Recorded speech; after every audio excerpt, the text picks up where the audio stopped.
Alors en marge de la 3e édition du Forum Changer d'air, nous retrouvons Léa Thomasin qui a cofondé Hello Asso. À la sortie de la première table ronde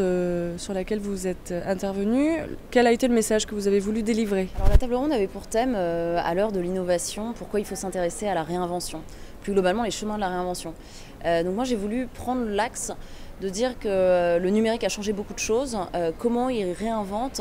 je dirais, le pan social, le pan de l'engagement de notre existence. C'est vrai qu'avec Hello Asso, c'est complètement notre mission, c'est qu'on a cherché à réinventer quelque chose qui existait déjà pour donc le financement participatif, pour l'adapter à l'ère numérique et pour aussi un peu réinventer l'engagement de tout un chacun et de se dire que les méthodes qui marchaient autrefois ne sont peut-être pas les bonnes et ne sont peut-être pas celles qui marchent aujourd'hui. Donc ça, c'était le premier point, c'est-à-dire au-delà de l'impact que peut avoir le numérique sur le bouleversement de notre vie économique, de notre vie sociale au sens des relations, etc.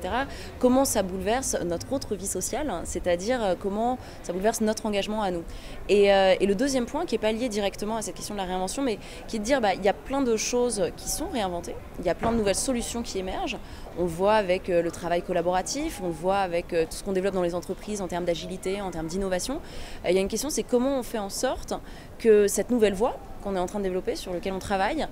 soit le plus proche possible de la réalité de tous les citoyens. Parce qu'aujourd'hui, on sent qu'il y a quand même quelque part une progression à deux vitesses, où il y a d'une part toutes ces belles idées, toutes ces voies positives, pleines d'espoir, et d'autre part une situation sociale qui est toujours assez dramatique. Et donc il faut voir comment on fait en sorte que les personnes sans diplôme puissent accéder à des cours en ligne via les MOOC sur Coursera, comment on fait en sorte que les chômeurs de longue durée puissent bénéficier des plateformes collaboratives, par exemple, pour aller être hébergés chez quelqu'un quand ils veulent aller passer un entretien. Je pense que c'est tous ces sujets que désormais on doit mettre au goût du jour pour se dire c'est très bien de réinventer, mais maintenant comment on fait en sorte que quand on a des solutions, on embarque tout le monde dedans.